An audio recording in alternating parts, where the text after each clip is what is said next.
thought. Like, I don't think childhood trauma makes you turn to alcohol, but I do think childhood trauma can make alcohol taste better. Like, as a kid, anytime you scored a touchdown at one of your Little League games and your dad wasn't there to see it, your taste buds probably shifted just a little bit. Yeah? And with every first down, they just kept shifting and shifting. That's why whenever I see somebody take a shot of whiskey without making a face, I'm like, damn, he didn't even have no dad.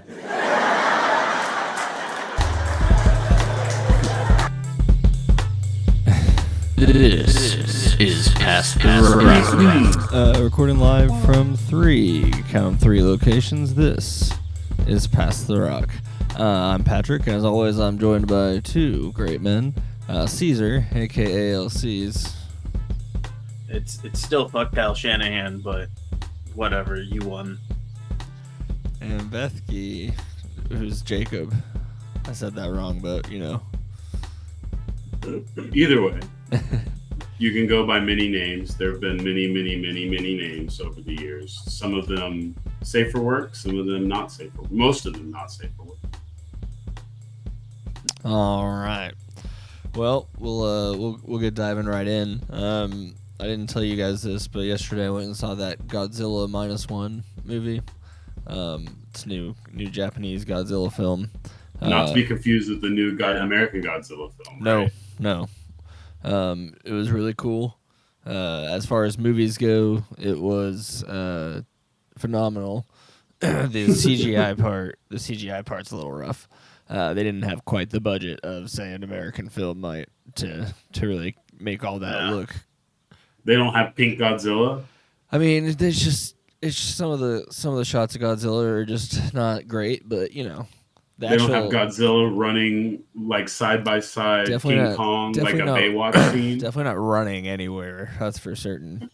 And he's not supposed to. That's not the type of Godzilla it is. You know, he's just supposed to be a slow moving, destructive, just fucking tear your ass up. But anyways, listen. I've seen a lot of weird Godzillas. One who like slides on his tail, just drop kicks somebody. Yeah, running Godzilla doesn't. These guys are going back to like original Godzilla style of just giant monster destroying shit, and that's just it. And it's cool. It's beautiful that they've chosen that this has happened to where they're bringing this movie out that'll probably have a lot of acclaim and people that really enjoy it, kind of going back on the classic stuff, juxtaposed with this another hilarious Hollywoodized version. Which, yes, if you haven't seen the trailer, I was just describing the exact trailer of the movie. There is pink Godzilla and there is a Baywatch-like running scene with both of the monsters at the camera. It's very, very amazing that Hollywood has done it again. And this seems it's to a happen. very boys back in town kind of scene, you know? Big time. Just put the boys back in town and just you have King Kong and Godzilla just honestly, it's a buddy cop movie. Amazing. Yeah, it was a buddy cop scene. You're right. Is Seth Rogen voicing either of the monsters? Yeah, Chris Pratt's the other one. Yeah. Oh my god. It's done. But anyways, I just wanted to point out. I figured I'd point out. We haven't done movie reviews in a while. Yeah, point out anytime I see a good new movie, or at least one that I think people might enjoy. I'm also gonna go see The Boy and the Heron this weekend, and I'm really excited for that. So that one I've got zero knowledge of existing. It's the new Studio Ghibli. I never know how to say that. Ghibli. Yeah. Studio Ghibli. Yes, Studio Ghibli.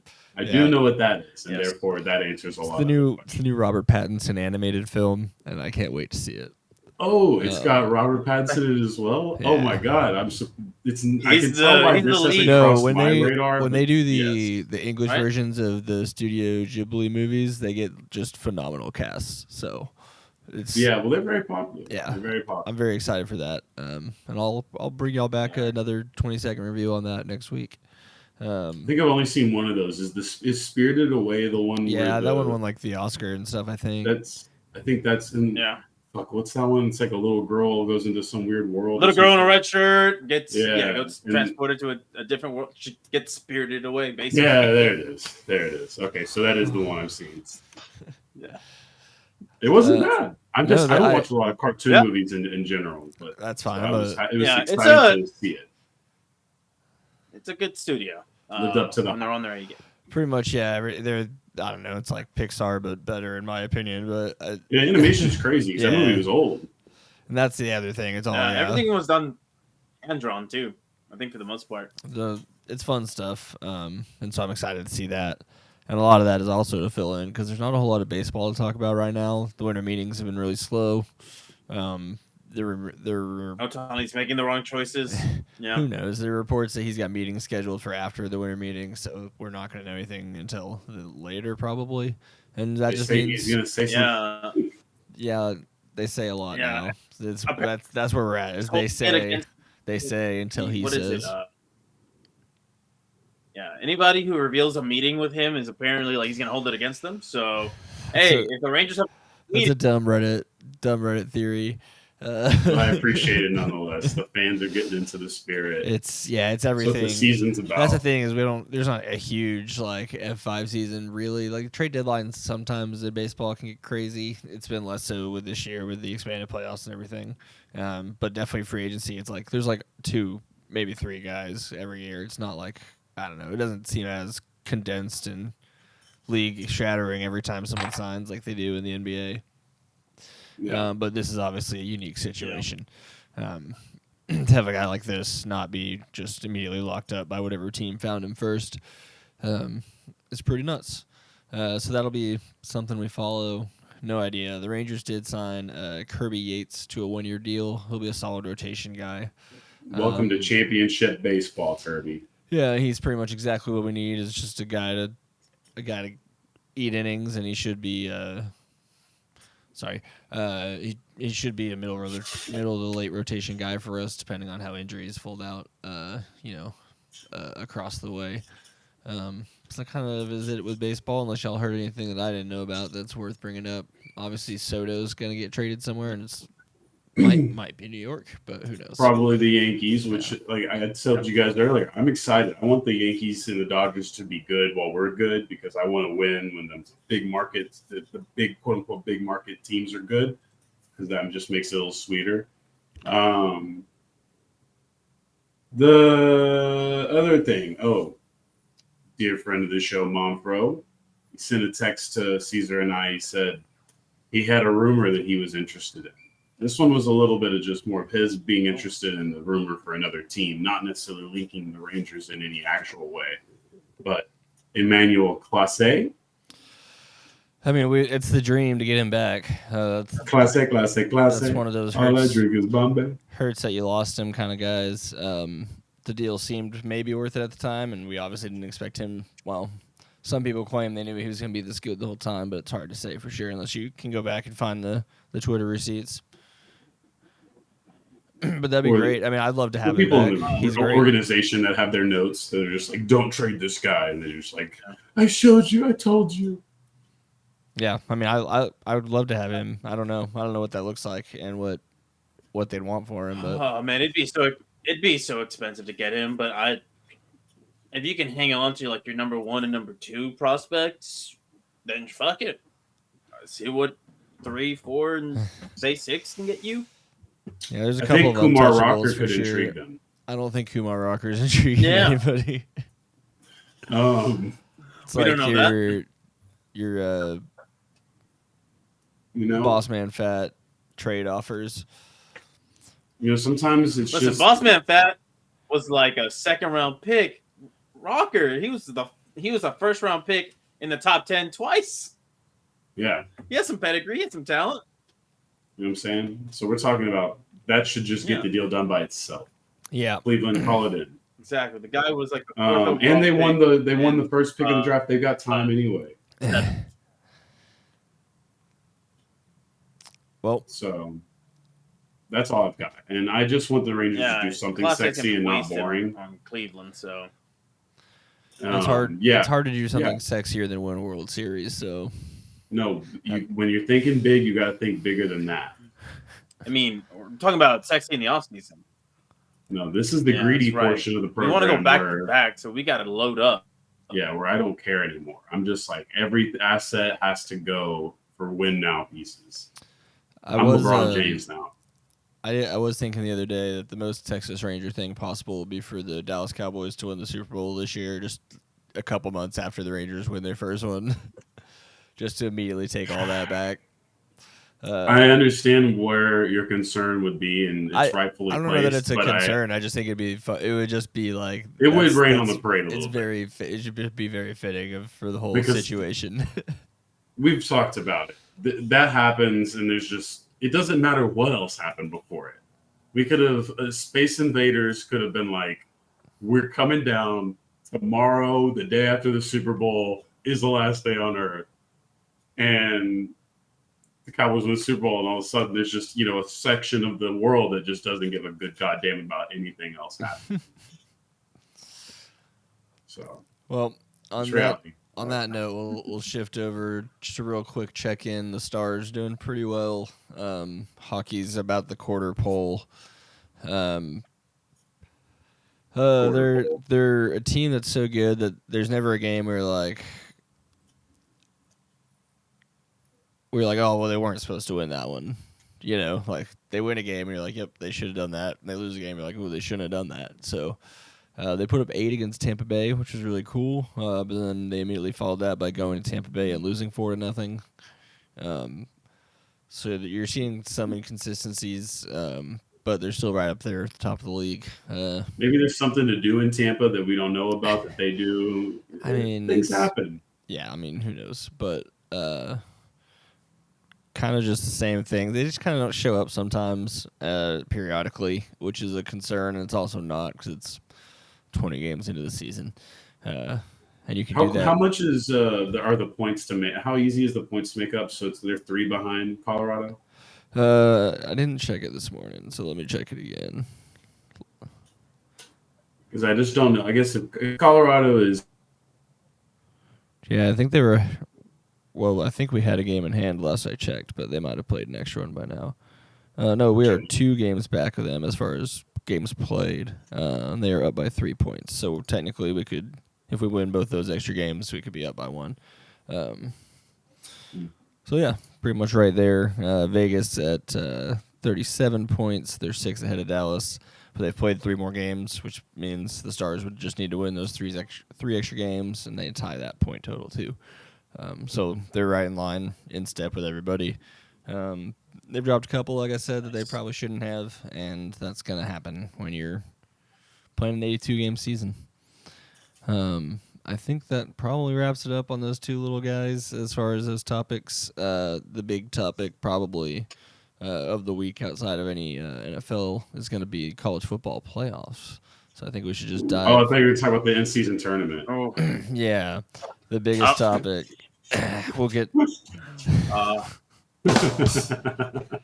what a. That's a hot button issue right now. I couldn't resist. We'll get to it. That's a good joke. I liked it. But I think so. I think we'll touch it, right? Yeah, I was just joking about it, even if I would bring it up. But yes, I will bring it up a little bit. But yeah, the conference title games happened. There's 3 undefeated teams in college football. There's 4 spots for the college football playoff invitational. So you think that would be pretty straightforward. You heard, I don't know if you heard me, I'll say it again. 3 undefeated teams. Right? Am I right about that? 3? Are you? Yeah. Yeah, 3. And then 4 3. spots. 2 Well, 3 in the top 10. 4 spot. Well, yeah, 3 that matter. I think Liberty's undefeated. Yeah, I think Liberty probably went undefeated too, but I don't Not think Cayman. Yeah, I had that in my notes. I was fucking stunned. And yeah, But only ranked 23rd. And we're obviously doing all this facetious emphasizing to point out that one of those undefeated teams that won a Power 5 conference did not get invited to the college football playoff. FSU's left out. Yeah. Pretty much Georgia losing was not good for them. Which that kind of doesn't make sense. Forced the dominoes. I mean, it does and it doesn't. But it doesn't make sense if you just do everything in a vacuum. You're like, all right, undefeated. You guys, Power 5, go in. And then Texas, in my head, it's like, all right, well, you beat the SEC champion, therefore you get to go in. I mean, yeah. But Jordan Travis breaking his leg apparently doomed the Florida State Seminoles. So yeah. Does it change if he's still there? Is the question we all should be asking ourselves today. Maybe. Because you can tell me. I think so. You can tell me this. It's a big maybe. That doesn't quite make me feel like it's. I feel like it's a convenient answer now. But don't forget, and I went back and got into my notes. Dig that hard work to click another page in my notebook. Remember, if Bama was to have been the only upset, ESPN's own machine, ESPN's very machine that I pulled it from, 99% Michigan, 99% Washington, 97% Florida State, 55% with Texas being the finals team in. Yeah, that machine doesn't factor in TV ratings and. Do you think that's admissible in court? What Do you court? think that they can? There's what no court? There's no governing body to this. This isn't This isn't like it's an invitational. It's a 4-team invitational. So sorry. If FSU wants to, they can win their bowl game. You can sue whoever you want for whatever you want. Yeah, there's a loss you can of try, revenue. but the judge doesn't have to take locally. it. There's a loss of revenue coming in. But it's not. suing. But Sorry, it's not we're guaranteed to you in any way. But that's the argument. Have you not heard the? So I sent you the DeSantis thing. I get it. There's another guy. There's another Florida guy who. It's the political. Who literally cited that exactly. We had it for a decade here in our state house, where people kept introducing bills trying to force Texas and Texas A&M to play, not because they really cared, just because they knew it would get some votes. Because they love wasting our money and time. And people love football. So yeah. They do love it's them pandering. football. It's just another level of pandering, and it's actually Secret Base just did a video about Texas and Texas A&M rivalry, and it's all about the rivalry after they stopped playing. I haven't watched that. I've only gotten like part of the way into the Minnesota Vikings one they made, which is long. Well, yeah, the history move ones, they'll do some 2-3 hour ones, yeah. But anyways. So yeah, that's kind of obviously the big story. FSU getting left out. I thought it was interesting. I heard someone bring up. So if they're getting left out of the playoff because their quarterback's hurt, where does he rank on the Heisman voting? If he's obviously so important that he's keeping a team in the playoff conversation. The answer is he doesn't. He's not in the Heisman. Look that up? I don't think he's a finalist. I think he got how late did he get hurt into the season? Like how many games? That's like 2 weeks ago. That's gonna it was. consideration. I'm just saying if they're saying that he's that important, then obviously he should be considered one of the best players in college football. He was good. He was like a Troy Smith. He was having a really good year. He's just an excuse for them, is really what it is. You say that as Troy Smith also won a Heisman. That's what I'm saying. Like he was kind of like that, but he wasn't. Troy Smith did have nice stats. Jordan Travis only had that dominant stats, but he was basically just a really useful high level quarterback for a really good team. He also has a guy who, while we love Marvin Harrison Jr., the Florida State future Bear receiver. Yeah, honestly, fuck I would love to have the Florida State kid fall into the Cowboys' lap and replace Gallup with that guy. This Florida State kid is noise, and I maybe he's the second guy on people's boards, and it doesn't fucking matter. But that dude is crazy. He actually was a big part of Florida State. Every time you watch that team, you just see this big dude fucking absolutely sunning people. I think his last name's Coleman. I don't know. All I know is that game was Coleman? That game was like 3-0 at halftime, but it's supposed to be a conference championship game. I can tell you right now, the whole thing about Coleman that you'll hear during the draft is he didn't get a lot of like volume, but the guy just made every catch matter. Like he has 11 touchdowns on 50 receptions. Pause. But as it is, we end up with Michigan, Washington, Texas, and Alabama in that order, which means Michigan will play Alabama. Can I just say? Oh, go ahead. No, yeah. Can I just say what my personal ideal college football playoff would have been? Sure. Just in this one, it would have been Michigan, Texas in the first one, right? Because the Texas Michigan Rose Bowl is a classic for the Vince Young days, if y'all remember that one. and then you would have had Washington, and then you would have Florida State. Washington was going to just absolutely bulldoze that one. It didn't really matter. Just so we could have Washington and Texas in the final, and now we get Texas-Washington in the semifinal, which is fine, but like it's going to make the national title game not as interesting for me personally. But that's just Texas me. Washington does feel like a fever dream a fan of the '90s had. I mean, we just played in a bowl Crazy game we're here. a year ago, 2 years ago. But for the title, man, for I the know. title. Well, it's for it's for the semifinal. In his But case, I'm just saying, yeah. yes, even for this, I think, yeah, the idea of a Texas-Michigan or Texas-Alabama title game is a lot cooler, in my opinion, as a Texas guy. Texas-Michigan is the two biggest, winningest programs of all time. That would be still, cool, right? and then Bama would just be nice to get a chance at a little bit of relief from 2009.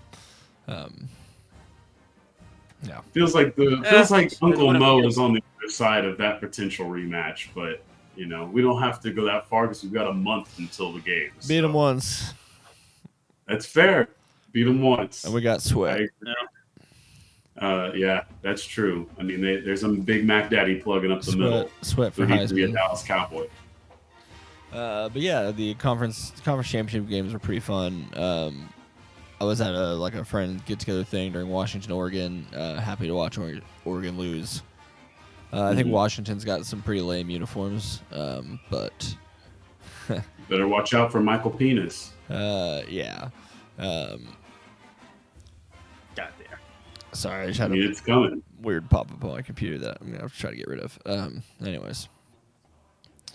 Yeah. So what that do you was have on your tabs? no, just on the screen that I'm recording, I had a Steam notification pop up, so it's either going to be in the YouTube video or I might remember to try to get rid of it.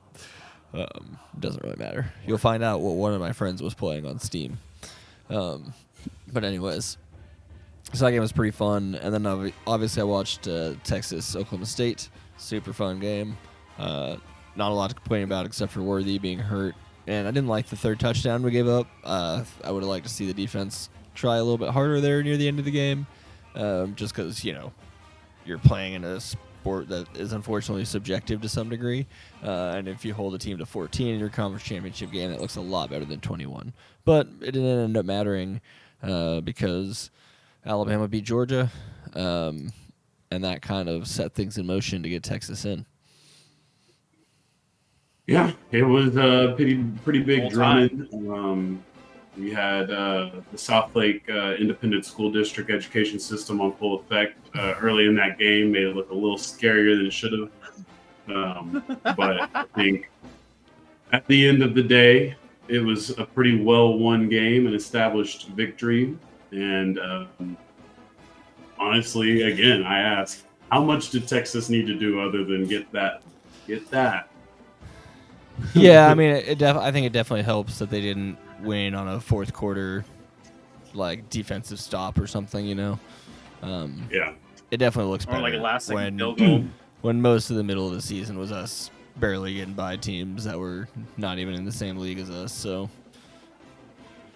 and again, it's the only sport where subjectivity exists. So, hey, this is a happy problem to have if you're a UT fan, because if UT plays to the level of their competition, well, the level of competition, in theory, is the best of the best. So you should, in theory, see the best out of your team. Yeah, I'm going in with full confidence that they could beat any of these teams on any given day. I don't think they're going to get blown out of the water by anybody.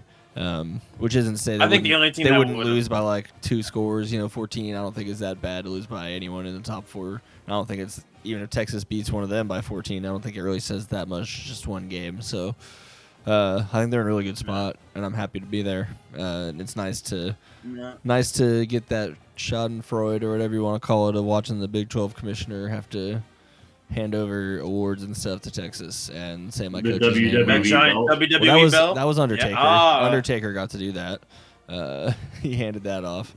Good. And then we got old. I already forgot his name because he's not my commissioner anymore. So Not my commissioner. he's not. We're out. It's done.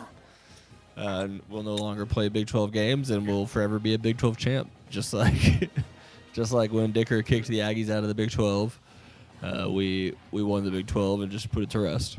we're the best. We've kicked ourselves out of the Big I mean, we 12. won the first one and the last one. So what are you gonna do? That's true. It's facts. Nice. We closed the book, so now they should call it the Big Prime. Just get it ready for Dion. Oh God. Yeah, and that's a whole nother story that we can probably get into later on about what that might look like. I still think he's going to be moderately successful at Colorado. I think it was just way too hot too fast, but I think as it's come down, it's gonna come back up a little bit more again, and I think he'll be all right. Yeah. I think he realized he's gonna need some big boys in the trenches if he wants to compete. And I don't know, he's getting rid of his.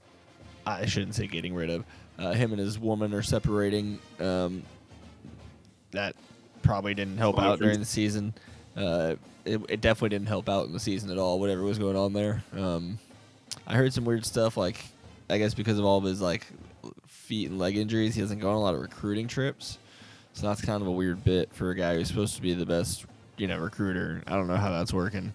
But I don't know. It's an interesting story. I've always liked the guy. I didn't like the way it was being cast out that all of a sudden Colorado was going to be competing for titles this year. I was like, let's all calm down. Sounded cool on paper, though. Yeah, just No. the real world is there, and you have to deal with it sometimes. I get that you don't always have to deal with it, but sometimes it's going to hit you right in the face. But that's probably it, unless you guys had anything. I'm sure I forgot a bunch of stuff from conference title weekend. Only thing I was going to bring up was just asking you guys any of these other bowl games that you might be interested in, with highlighting 4 of them in particular, right? FSU and Georgia. All right. So, boom, number 1 off the board, easy. Orange Bowl, Depends Florida on State, who plays. Georgia. Hey, and honestly, you got what you wanted. There's your economics right there. Orange Bowl, last I checked, that's played in Miami, right? Yeah. So 2 big whatever. programs. Both of 2 them big probably upset. Georgia, arguably the best team in football this year. I mean, yeah, they could easily make that a argument. lot of if they people wanted would to. say right now that they're still the best team, and it's hard to argue that they're not, but they're gone. You lose Shouldn't at have the lost. wrong time. Liberty at Oregon for the Citrus Bowl. Is that the yeah. No. What? No, the Citrus Bowl? Maybe, actually? I don't know my Either bowl way. games.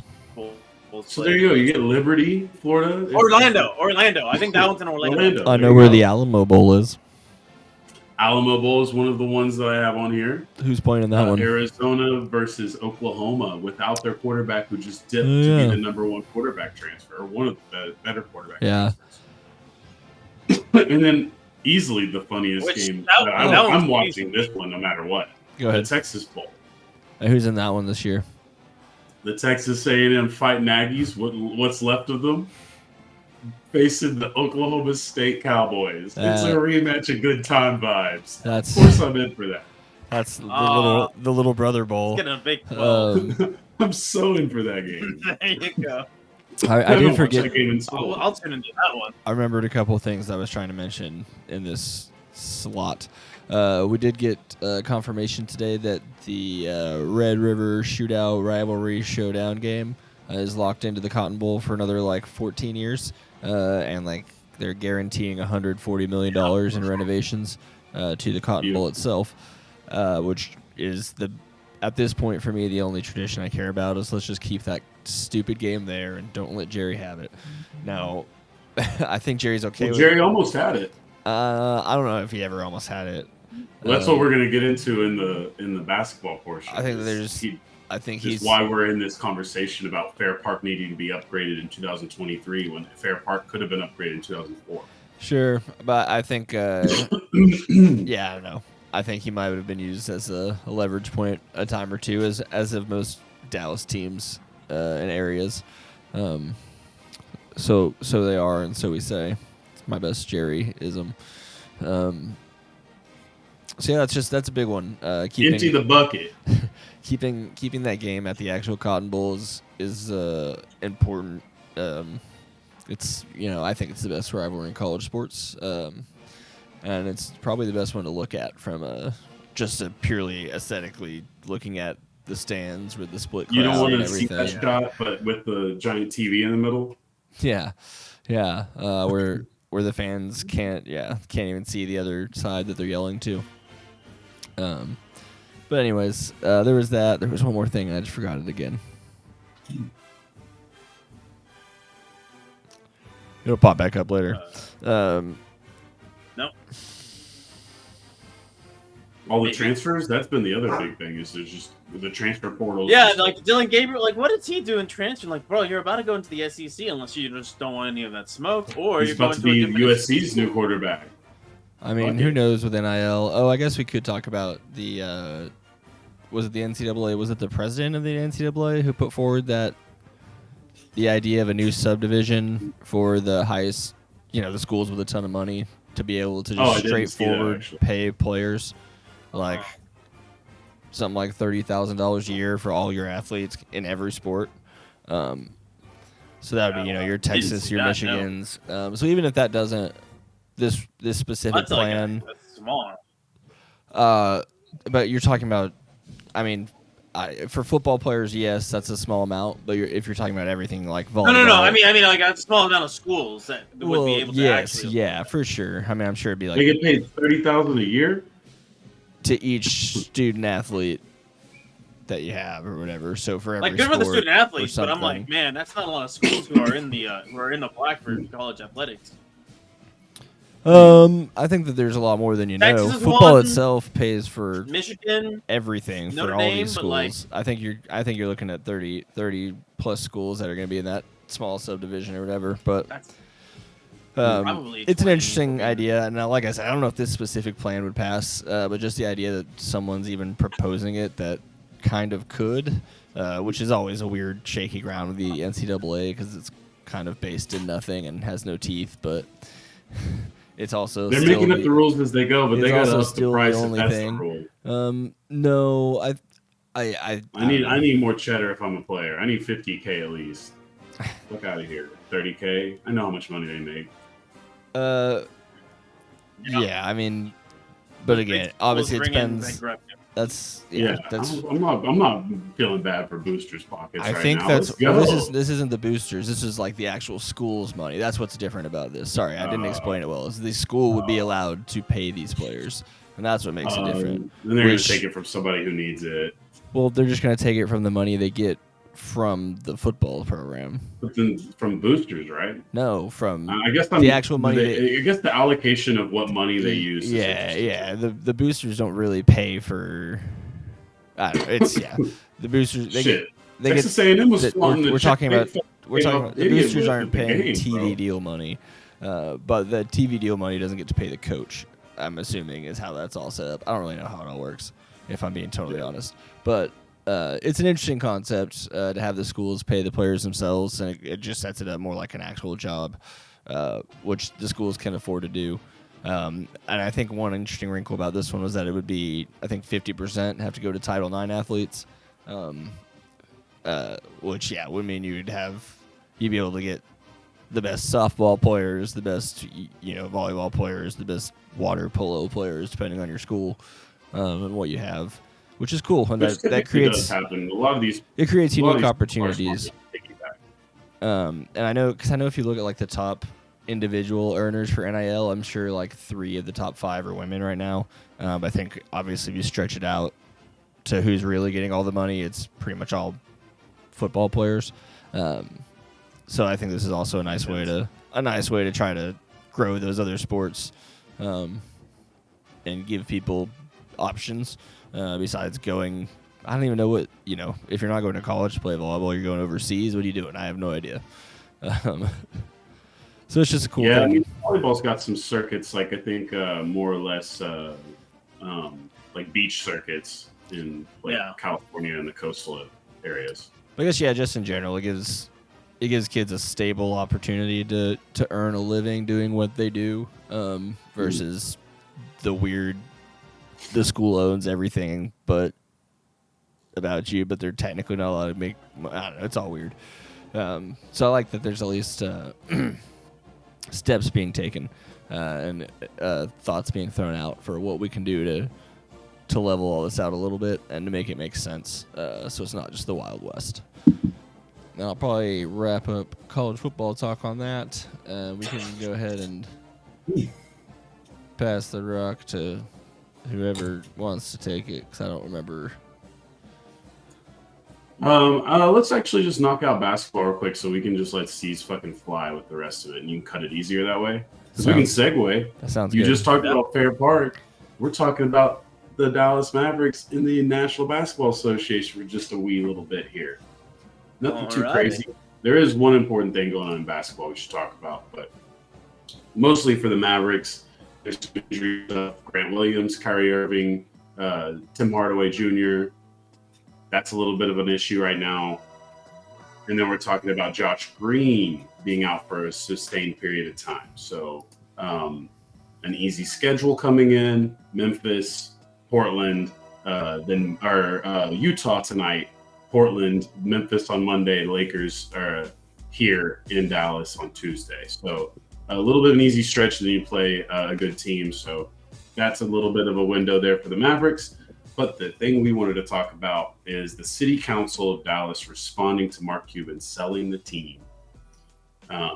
Essentially saying that, or putting it publicly, they're on the clock when it comes to keeping what is, one of the last two major professional sports teams from Dallas actually residing in Dallas. Hey, can we pause real quick? Yep. Where are we picking up from? It's a great question. The city council talking about the Mavs have an opportunity to be one of the last two remaining sports teams to stay in the city. Yes, and a lot of this is piggybacking off of what we were talking about with the Fair Park thing and about how renovations are coming to that stadium, the Cotton Bowl, that is. But it seems like in 2004, this was already something that they had to deal with Jerry. Jerry wanted Fair Park. The city resisted, and he dipped to Arlington. And it seems like they're bringing this up because they realize it's a very real possibility that could happen again. I don't think it will, because there's two things here. One, I forgot to look up until just now, so maybe. But I believe Mark Cuban still owns a big old fat slob of land. Yes, he does. Highway. Cool. And I believe that they honestly, just them saying that they're already acknowledging it is telling me enough about how serious they are going to take it. And I think she's also sort of hinting at being ready for the scenario in which they just wake up one day and there's all of a sudden gambling. Of course, that's not how the legal system works, but in terms of building and proposing for these things, it is going to kind of be like that. Like, even if you have a year's notice, it's going to basically be like waking up one day and having to write a whole new set of rules for the Mavs' new arena / casino / whatever the fuck this is going to be. And a final reminder that the contract for this stadium or the arena isn't up till the 2028 season, I think. So they got some time. There is time to figure this out on all ends. I am interested to see kind of where it goes. Cuban obviously has continued to state that nothing's changed about this partnership other than this aspect. So that's why we kind of want to look in on it a little bit more. It also makes me a little more interested to think if Fair Park couldn't be a part of this casino stadium eventually. Well, I think as far as everything I've ever heard about this is Cuban's trying to turn Dallas into Vegas, so he needs downtown. I think that's an interesting choice given how much is being done right now. But it might also just be because of turn that's Vegas just into where a city that already has so much where he people. has the land, so that might just be where he's, There's just so many financial things already in the city that I just don't know where you're going to wedge all that shit. But I feel you. I mean, if it's going to be a casino, it's going to happen. He wants to do it in downtown. Actually, dude, the whole West End is kind of run down. And it used to be like the biggest part of downtown Dallas. So he could. I mean, that whole area where the Mavs practice facility, that's like that big spot that he owns, right? And where community used That's to be. That's across the highway. So we don't technically count that as downtown, even though it's technically downtown. I mean, yeah, so I always can. I mean, that's in my head, that's But downtown, and it'll downtown. especially be downtown when there's a giant effing casino there. Exactly. Yeah. I think that's like technically considered design district. Like it's the design district. Yeah, that makes sense. Edge of it. But yeah, so that's the very funny part about it. It's pretty much the only news in Mavs world, other than just the regular stuff. There was Luka a having a KP, baby? huh? Luka having a baby. We Luka already got having to a that. baby? We got to that. Oh, that's right, last week, that's I think. Or no, or maybe not. Maybe not. I don't- You're right. I don't Maybe know if we just said did. that. I said that on the hoopla. I don't. We didn't talk Oh, about it here. Luka is a dad, and he's taking shit seriously. There's a lot of fatherhood coming out. SGA, even Dante Exum, he's doing that. So, I mean, the dad thing is kind of only relevant to a little bit of stuff that popped off right before we got onto recording today, where JJ Redick released a podcast with Kristaps Porzingis that I have not listened to fully, but have certainly heard the small clip that is going around Miffle Nation right now. Oh no, what did I miss? So No, he asked I haven't KP. seen this Now, you'll have to remember JJ's last stop in the NBA was as a Dallas Maverick. He was there just a brief half season as a trade deadline piece. He did not play a whole lot for the Mavericks due to the injuries that he eventually retired from. That's a Carlisle team, right? Rick Carlisle's still the head coach, and Kristaps Porzingis and Luka Doncic are really in their first season of really needing to actually be something. If I remember correctly, I think this was the 2021 season, the shortened season. Might be 2020. No, yeah, was it not 2020? I think it was the shortened season post COVID. But either way, it was a season you were really hoping to see a lot of progression. We saw a lot of kind of wallowing in the middle somewhere, at least from KP, and then eventually, I don't think that was the same year's trade. But either way, the story goes, Kristaps basically, as reflective as he is now, he blamed it on a couple of factors. He blamed the lack of success on the analytics-driven Dallas Mavericks that were happening. We have all heard of the Haralabob Voulgaris guy and how all that went. So that's another checking that box. He was just on a podcast recently. He had some pretty interesting stuff to say. I don't know if you heard any of that. I'll go back and see if I can find it again. Nothing like especially disparaging. I just think he's an interesting guy to listen to. He seems like a smart guy, but probably like a huge effing a-hole. Yeah, I would agree with that assessment entirely. Definitely well plugged in, but kind of a dick. And that's probably why he wasn't very successful in a people business like team sports. Yeah, at least with the wrong people, yeah. Mm-hmm. And so he's a part of it. The story he goes on to recant is about Rick getting on to Luka and the team, or getting onto the team especially, and then getting onto Luka afterwards. Apparently Luka, and we've all seen this, but Luka will go and get pissy, mumble to himself. The whole team was doing this one time. Rick got mad at the team. KP goes, well, you're getting mad at Luka, and then Rick said something to Luka. And that was I thought it was an interesting story to bring up specifically. Felt like that held a lot of weight in his mind. And then finally, the most obvious part of this, and the reason why it doesn't bother me as much. Rick was doing the anti-Pop. Basically. Not yelling at his big star, where Pop was like, day one, I'm going to yell at Tim Duncan worse than I yell at everyone else. It kind of is what he's alluding to there. Although that doesn't seem like what it sounded like, but I guess maybe Rick was a little bit more like that. He might have just felt like he needed to be hands off with Luka because he probably looks at everyone under the age of 30 as being too soft. So yeah, and I think Luka probably looks at everybody over the age of 30 as being too old to learn from, other than LeBron. And hey, who can blame them? Yeah, and that's usually how it goes with young people. That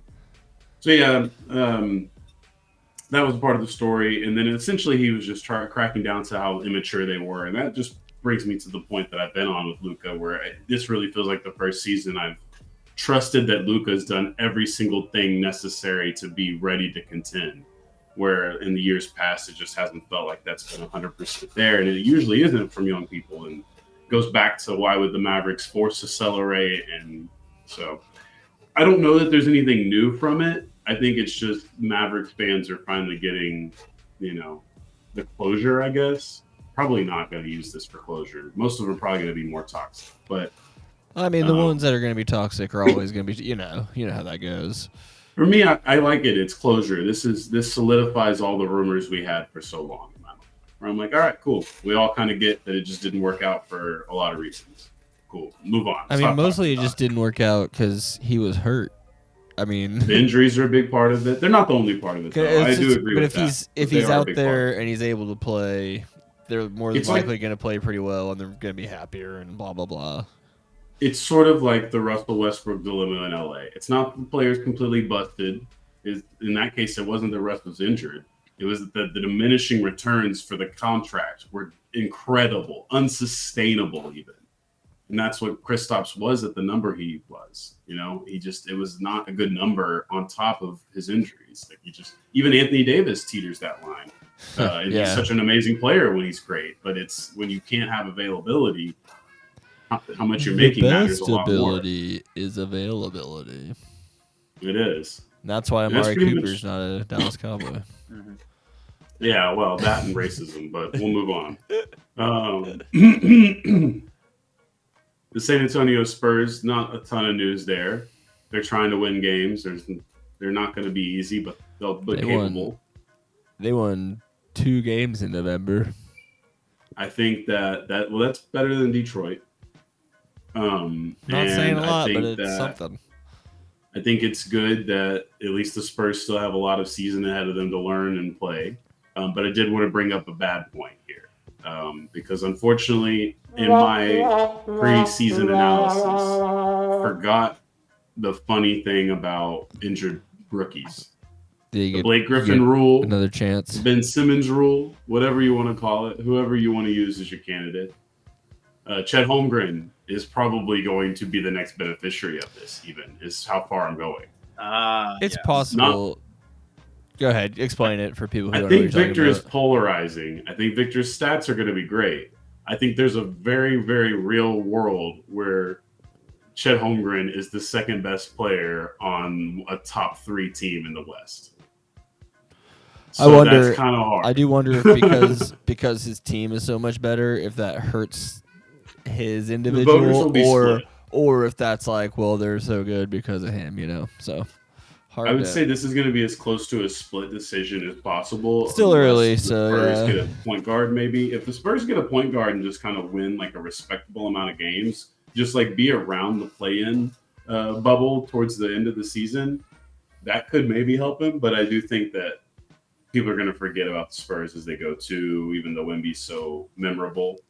And I think Chet is just beginning. Like the Chet thing is crazy. Dude. I think Oklahoma City's off to an amazing start, and it's for real. I haven't looked at the schedule since before the season, but if I remember correctly, the Spurs do also have some pretty nice primetime games throughout the year that'll help Victor's They're case. going to try, but they've already gotten flexed once, and they'll probably get flexed again. Getting flexed before December is not a great sign.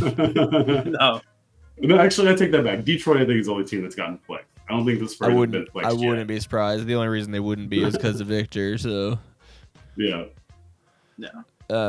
Should we touch on what happened in the in-season tournament? Yeah, that was what I was going to finish on. So, hoops, keep it real simple with you guys. The in-season tournament is a thing. Let's see. So, we had Monday night. You had the Pacers kind of outlast the Celtics in their game in Indiana. So pretty Ricky. We were just talking about him. He's doing his thing. Also, I think he's the number 2 all-time win leader in Pacer history, which is a fun fact for people who forget that he already coached there once. I was going to say, it shouldn't be too surprising. Yeah. No. Yeah. So he's still got a little bit of ways to go, but he'll probably pass Slick Leonard, which is kind of cool. Slick Leonard is their sort of whatever head honcho coach from the ABA days of the Pacers when they were like one of the best. The Pacers and the ABA were the shit. Like they were a fucking super group. Yeah, I knew there's a reason that the Pacers were considered somewhat relevant in the history of the NBA, but well, Indiana is a state too, right? So yeah, I guess that probably is mostly you have a lot what of it is, right? Like yeah, so Larry the Bird. whole state has a very, very deep love for basketball. But it's a lot of high school basketball, especially. But it's kind of like how we do with football. Yes, actually, it's very similar to how we do with football. Is a good way to describe it. Kings Pelicans. I had picked these games on the Hoopla, and I picked the Celtics to win the tournament. So off to an awful start, but I YOLO picked the Pelicans, and the Pelicans got their ass stomped to start the game, and then ended up taking over the game, pretty much in control throughout the second half. So Pelicans advance. Brandon Ingram and Zion Williamson like each other. Their young pieces are healthy and playing. This is kind of getting scary for the Pelicans as well. Nice. They will play the winner of last night's game, the Los Angeles Lakers, who won on a semi-controversial call, I would say. Essentially, a very careless inbounds to Austin Reeves was thrown by LeBron to Austin Reeves. He's kind of bringing it around. Devin Booker's on his backside. He's about to have another guy come at him. I forget which one. And he's going to get double teamed, and they're going to cause the turnover, right? Or seemingly a loose ball. But if you look at the top corner, you see LeBron James yelling and motioning for a timeout. Now the controversy is whether you believe that timeout was awarded based off him doing this or him saying timeout. Because the league, their official report says that he said it, that he was yelling timeout, timeout, timeout, and then did that. But of course, the fans, all we saw was him doing this not way, but in terms of the milliseconds if only there were 1,000 cameras in there to let us know whether he was saying timeout. And they've been able to mic people up, so the official response from the league is that last 2-minute report that officially did say that he called the timeout verbally. And I mean, what we end up getting proven by video is to be determined. I appreciated Kevin Durant's response, and it's kind of always my answer when people talk about things like this, where it's like, oh, that cost you the game. It's like Kevin Durant said this. He's like, that didn't cost us game. Like, there were 48 minutes of game. Like, there are other opportunities to make these points up, to not give up points there. You know what I mean? And that's why I don't like some things like the clock stopping in football at certain points of the game, like after 5 minutes or whatever in the half, all of a sudden it's gonna like only stop if you go out of bounds. I don't know. I wish, and that's one of the beauties of baseball is that every pitch is the same, because every pitch, there's no, and they have a clock to send the pitch, so now it's not as straightforward of a metaphor or whatever, or straightforward of a point. But it's like each pitch you have to do it. Like, you have to get that strike, you have to get that out. And in football and in basketball, there's time. So you're seeing the end of the game, and you're like, oh, we got to review this here at the end of the game because it's so close. It's the end of the game. It's like, okay, well, you didn't review it in the middle of the first, when it means the points are weighted equally. That was a really long way to say the points are weighted equally. No, you're right, and that's fair. And Devin Booker had a screenshot he posted on his Instagram and then quickly deleted after KD's reaction went viral. I also think it was funny because I watch these games a day back, right? I spend the night with the lady, and in the morning when I'm working, I have the games on. So I've already seen and heard Durant's comments by this point, and I watched the game, and they had 10 turnovers in the first quarter. Yeah, and I guess that's probably another thing in his thinking was like, we didn't deserve to win that one. So it was pretty funny just for that. But I know that guy gets a lot of hate, but he truly is just pure ball. He's all about ball. That's all he cares about is ball. Yeah, he's not there for the politics. He just wants the ball. One of the little mini points I'll hit on the hoopla this week, teaser, is that one of his ex-teammates has decided that he's going to that he thinks that Kevin's going to finish his career overseas. TJ Ford? No, not TJ Ford. They did not play together. TJ's a little bit too old for that. DJ Augustine? This is actually a guy he played with.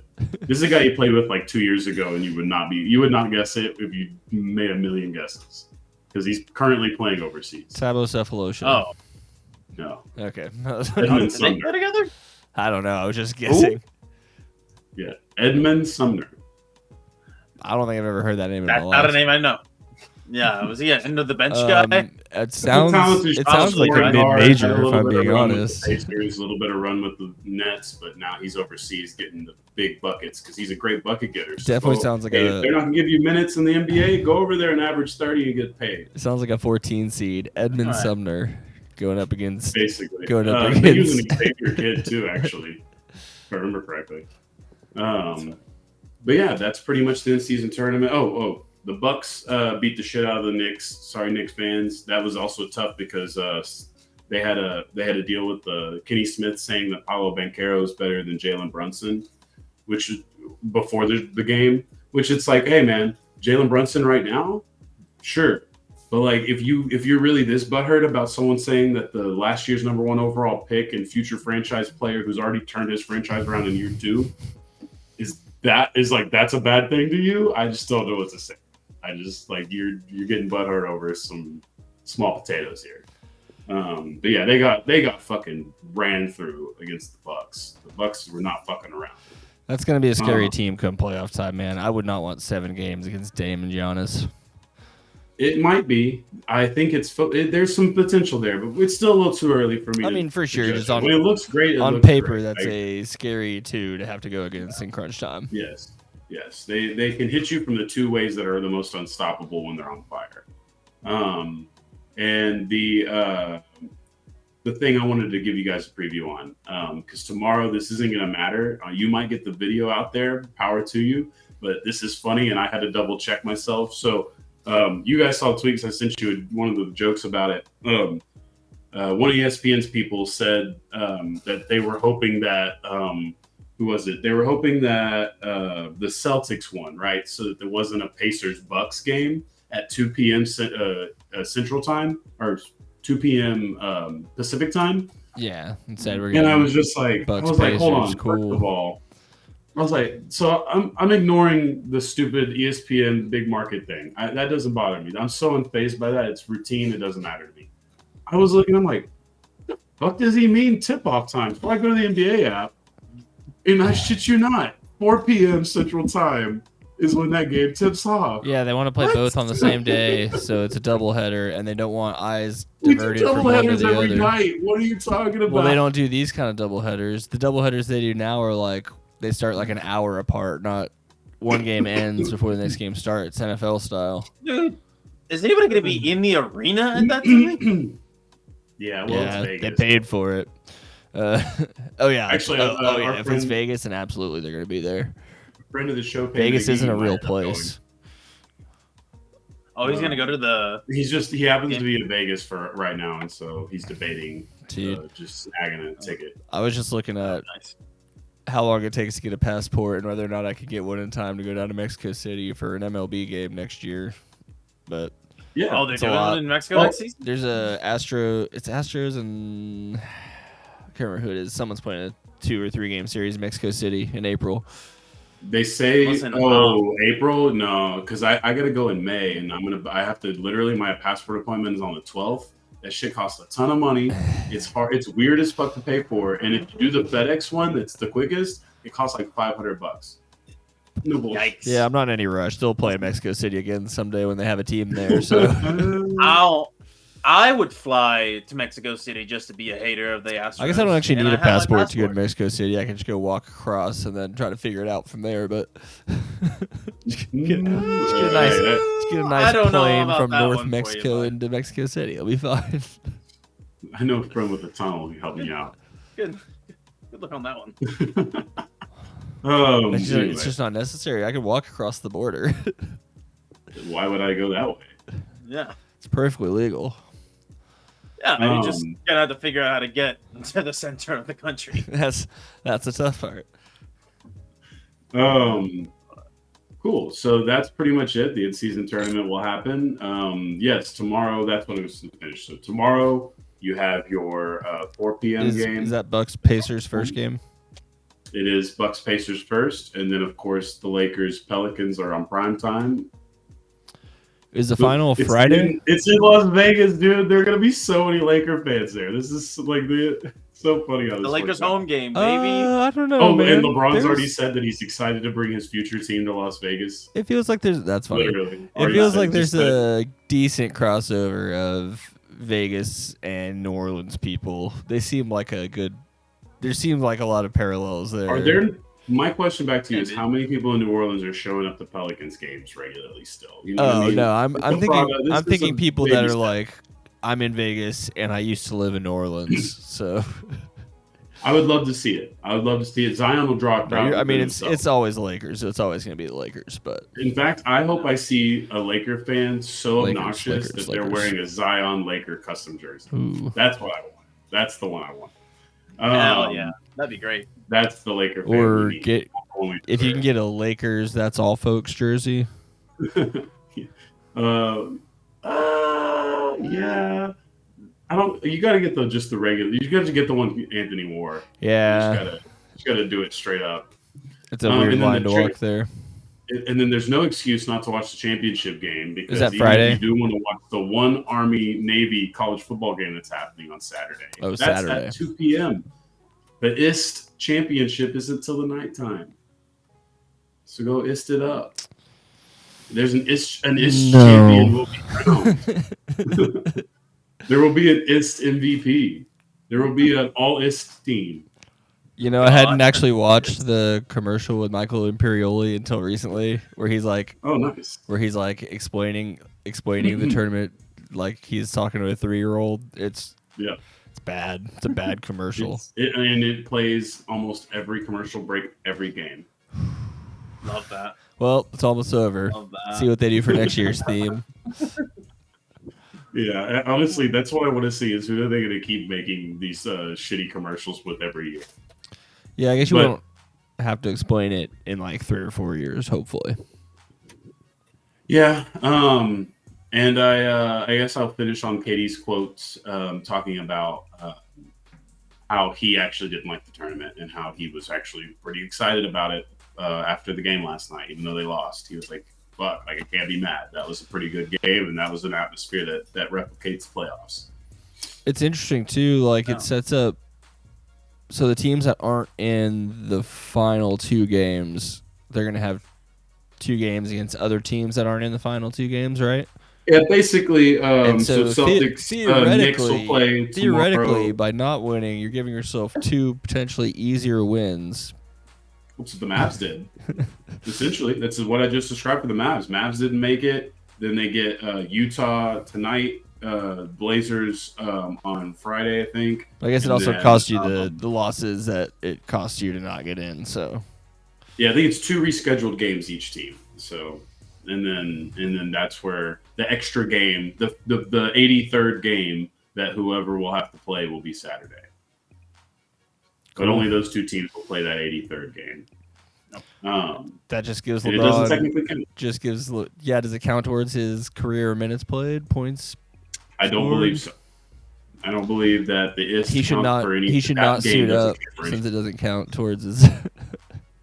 Yeah, honestly, the Lakers probably win it now that Kevin Durant even himself laid it out. It is pretty set up. I do like the Pelicans a lot right now. I think they're really on the cusp of the best they've been in It's only one probably their game. franchise history. Yeah, in the Bucks, I mean, this is a good chance for the Bucks to kind of silence doubters too, because there's a lot of reason to still be a little skeptical on them. So I was kind of hoping the Kings It is- might make a little runs. I think people might enjoy this tournament more once they realize that technically a bad team could win it. one day that might I happen, would love but I to do see think that. I think group play is kind of set up where it's tough. I mean, to be Yeah, fair, they the would Lakers need- going I- 4-0 is kind of not I indicative think really, of what they have. really, what everyone wants, or at least what I want, is like just a straight up March Madness style. Just put everyone in a tournament, single elimination, and go. Should be fun They as hell. may adjust honestly throughout the years. It may be easier to schedule down the road I that think, way. I think that'd be the easiest way to get most of the public to be on board with how this works. Of like, Mhm. you know, you can knock out Well, LeBron in a game. You can beat him once. Come on. when you're a great foreign diplomat like Adam Silver that would compare himself to Henry Kissinger, Oh man. you have to understand that you're doing things that are changing the world. You're doing selfless acts as a diplomat, as a great foreign diplomat. So the only thing I want to say on that is I just appreciate that Adam Silver went from this morning when I woke up having like the highest approval rating of his entire fucking tenure, even probably higher than the fucking Sterling thing, and then just boom, just gets on fucking Pat McAfee and is like, you know what I should do? I should fucking tank that right now. He dropped napalm on himself. And it was unprovoked. It was all him. It was amazing. 10 out of 10, God Adam. damn. 10 out of 10. Thank you for the content. That's it for the hoops. We have a lot of grown men aggressively beating each other into submission. We have possible concussion-like symptoms. And we have the greatest wide receiver since Antonio Brown. All of those CTE related. Love that. Except for I hope Tyreek Hill doesn't get CTE. Let's hope not. But he He's probably a treasure. All right, well, let's take a nice quick break. Statistics are unfortunate. 10 minutes.